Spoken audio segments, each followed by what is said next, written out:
Takže čaute všetci, vítam vás pri mojom novom videu a dneska vám ukážem tutoriál, ako si urobiť svoju vlastnú Minecraft hlavu. Stačí ísť iba na túto stránku Minecraft Heads, odkaz na ňu je v popise a tu si otvoríte proste vyhľadávanie a napíšete tam nejak, napríklad môžem sa napísať Diamond a mi to nájde také akože diamanty.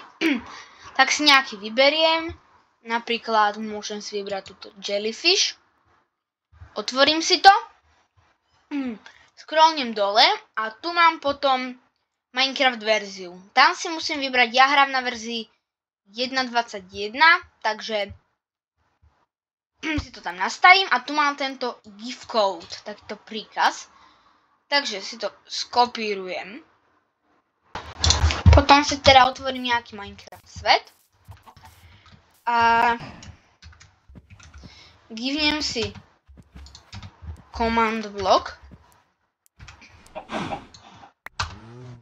Musíte to robiť cez command block, lebo keď to dáte normálne do chatu give adamových 25 ctrl, tak je to moc dlhý príkaz. Takže to musíte robiť cez command block, dáte si páčku.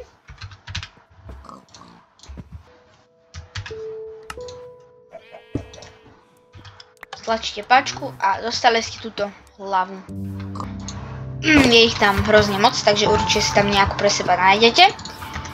Ja ďakujem za pozornosť a vidíme sa pri druhej časti týchto videí.